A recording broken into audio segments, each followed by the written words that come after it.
All right, so we're gonna move into, little Black History Month segment. So gonna try to do something every week in honor of Black History Month. So this week we're gonna talk about the current condition of the American Black family and what we think the impact of higher education is on the Black family in today's climate, and just the current state of the American Black family. And So I just say, man, I've, just been reading a lot of history and, just getting in touch with how things were in like 1900 versus like how things were in 1960 versus how things are trending today. And, it would seem like in terms of just expression and things that there's really never been a better time for the American Black family. Like people could be creative and kind of, what I'm saying, get paid for being creative in a way that I don't think we've ever seen before. But in terms of the American Black family, a lot of things that I've seen and read have said that in terms of the nuclear family, that things were a lot better like around like 1900, where things were more just around like community values where people were going to church, you know, not necessarily higher education, but this was the time when a lot of these HBCUs were popping up, and you were starting to see, the Tuskegees and the Fisk and schools like that emerge. And that had a huge impact then. But just in terms of like where the family was, then it seemed like it was stronger because the community was a little bit more tight knit in terms of like what Phil is kind of alluding to, And fast forward to the '60s, and now it just seems like those community cohesive things have kind of eroded. So that's just my take. I think higher education's kind of been a constant. I feel like a lot of the information that's out there kind of shows that it still is an investment that people make, and what I'm saying, and some people benefit from it and some people don't, just like any other time.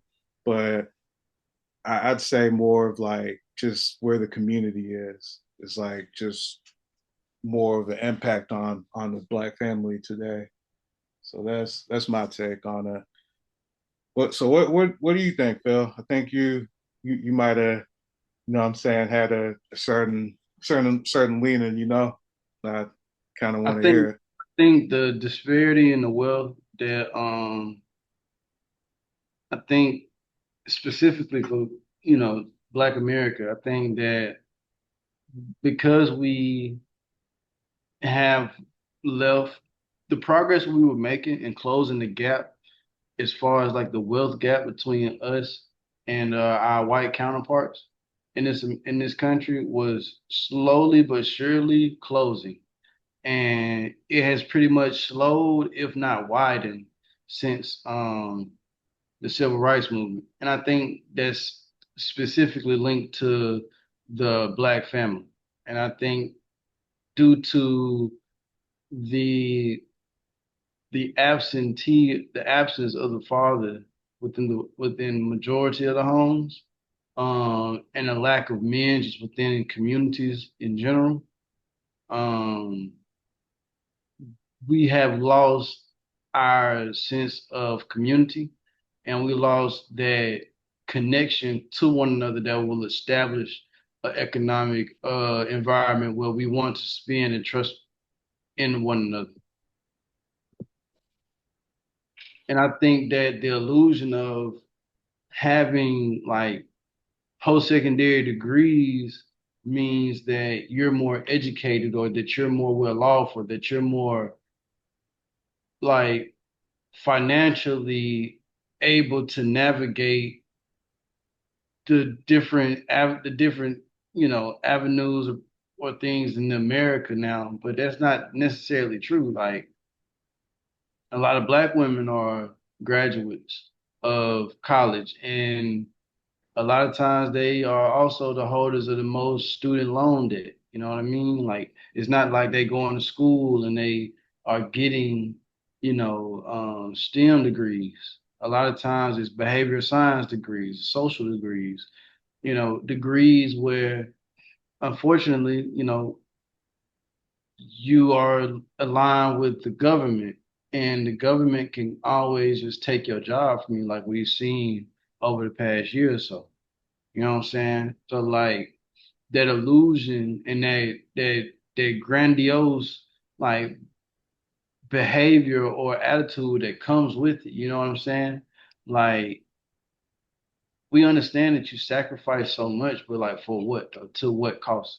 And like that plays and that takes a toll on the black family as well, especially when you don't have black men who are in these different schools or whatever. You know what I'm saying? Like black men are, I wouldn't even say disenfranchised, just not encouraged to like go into different fields and try to dominate as a group.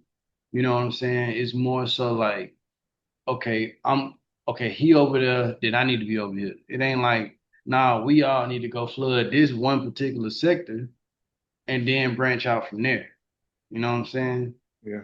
Um, it's not a cohesion amongst the black individuals in this country, and it's because we've adopted individualism and we become the biggest capitalist that America has.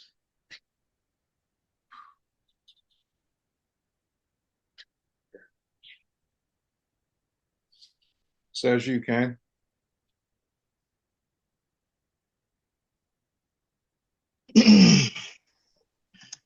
I think education is important, but I think um how can I say this? I saw a quote one time that said the dumb people won't be the people that can't read or write. It will be the people that can't unlearn and learn again, right? I'm not saying you don't need to read or learn to read or write. I'm not saying that. But what I'm saying is once people are more well equipped and better educated, they can do better. First of all, let's start there. You can only do better if you know better. So people start living better, and that becomes a way of life. It becomes a part of culture. They raise everybody, and it becomes like an ecosystem of people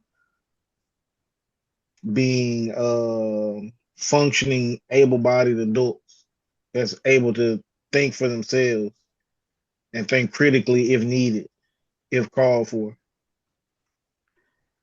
Um, we don't need anybody dumb or stupid or ignorant.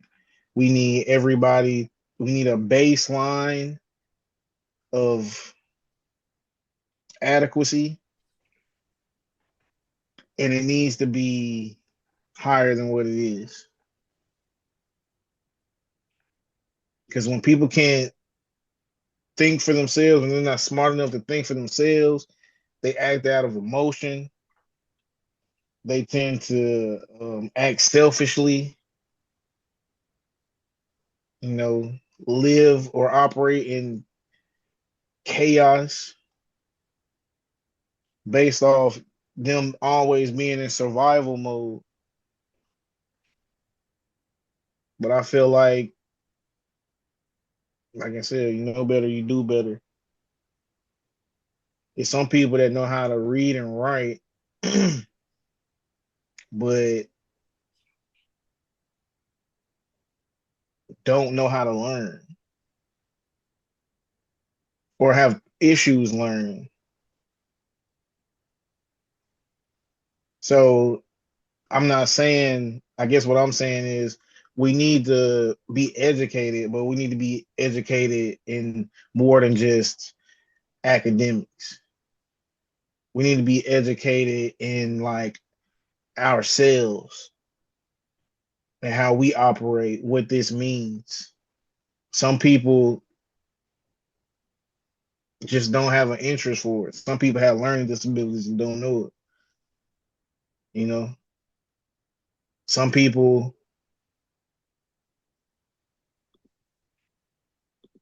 live unorthodox. Everything is this. The school system is like an assembly line, basically, and it's kind of not one size fits all, but you get what I'm saying. Yeah. So So that's I feel like having fathers in the house, having people already brought up in instruction around instruction and structure, I feel like that would help a lot. and that'll get to that baseline of adequacy. It, I think so. yeah. I'm not an expert though. I could be wrong, and I'm open to being wrong. But us talking about the things that matter, like my boy Phil said, is how we everything's starts from a thought. So us talking about it, us actually thinking about it, comparing and contrasting, giving opinions, opposing opinions, you know, trial and error, just take a little effort. Not No, saying it'll be perfect, but no doubt. What's your take, Cloud?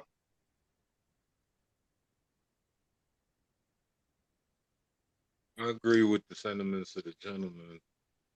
Not to be long winded, man. I'll just repeating a lot of the same things they stated. Do believe that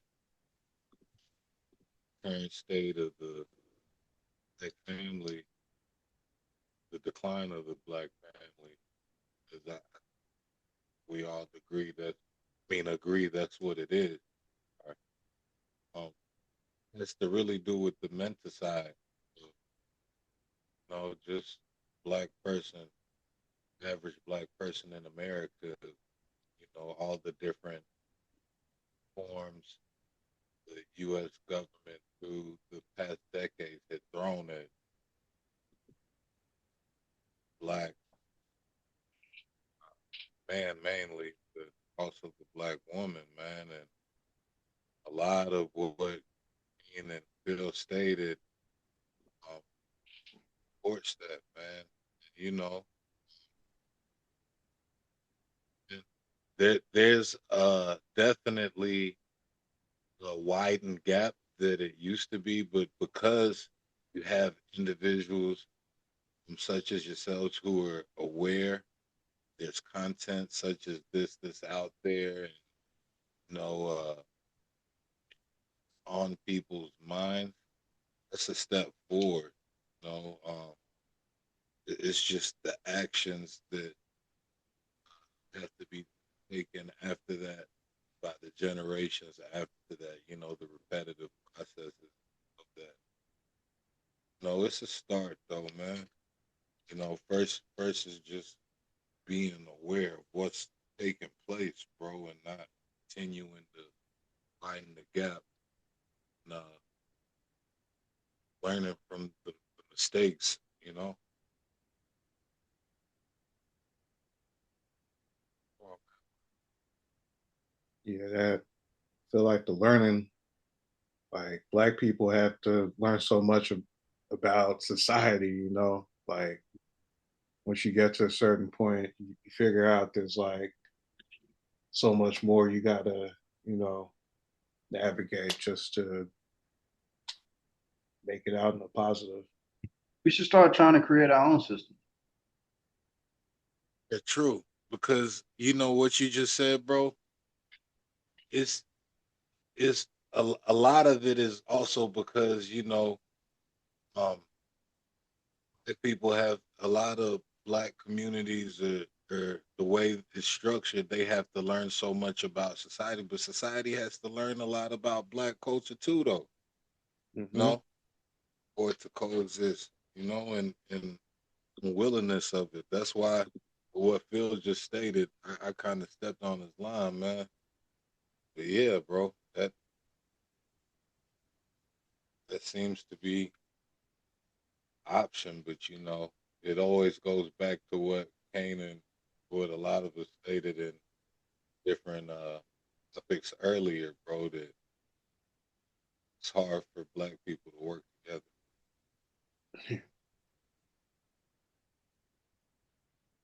That seems to be Yeah. an international problem. Yeah. I was gonna say the culture needs better influence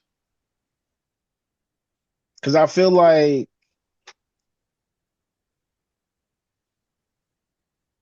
we've been influenced a few different ways. I feel like maybe Magic Johnson, Michael Jordan, what I'm saying, maybe influence people to want to play basketball. People like Randy Moss, Deion Sanders, whoever you can name, made people want to play football. You know, Sammy Sosa, King Griffey Jr., Mark McGuire, not Mark McGuire, Yeah. Derek um, Strawberry.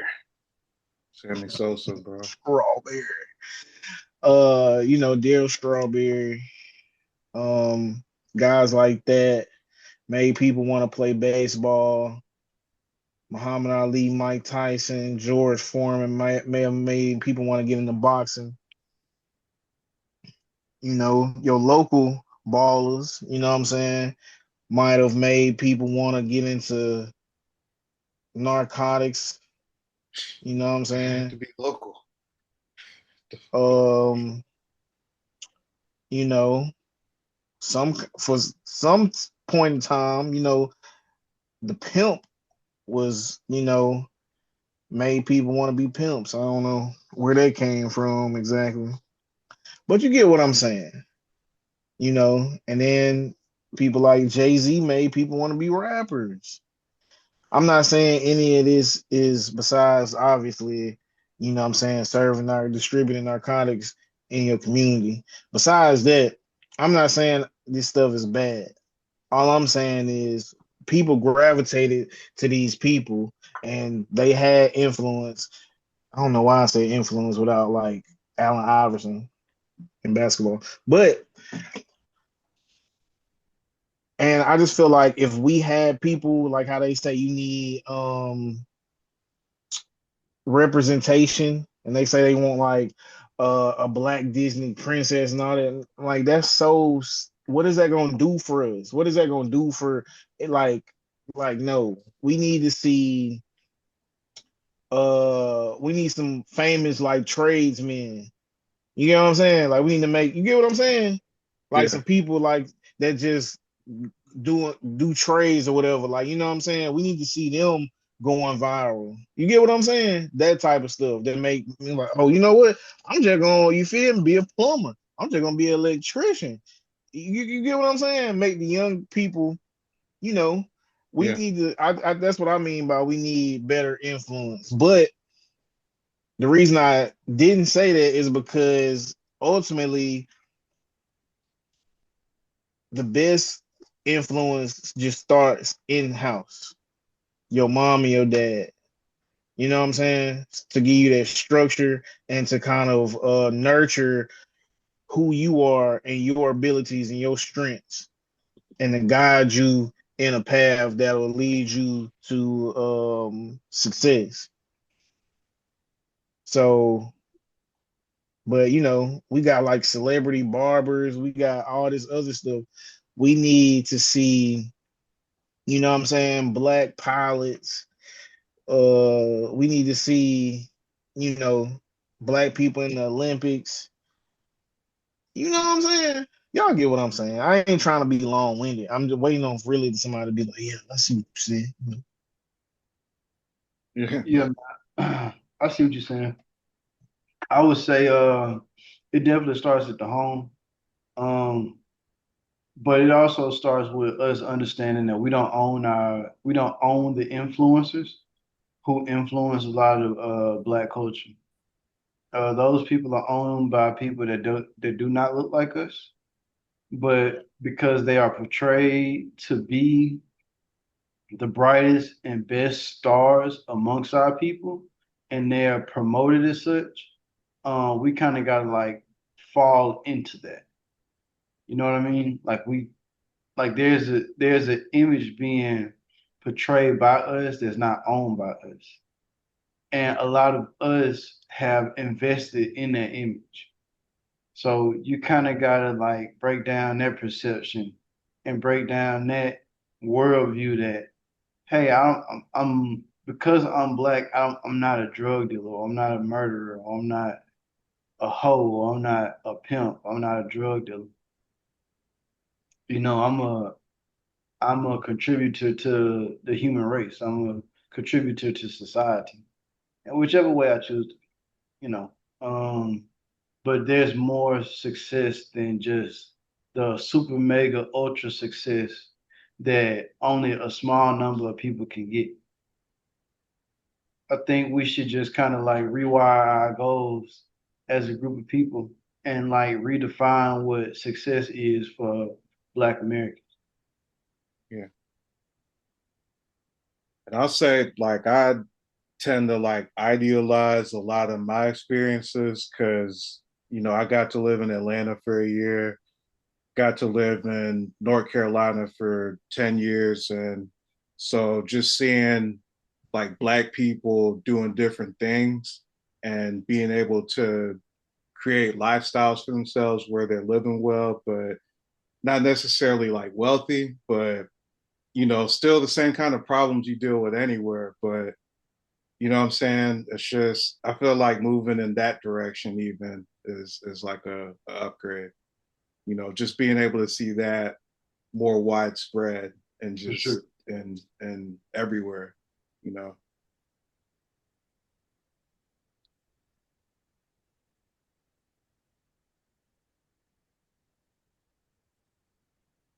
I I understand what you're saying.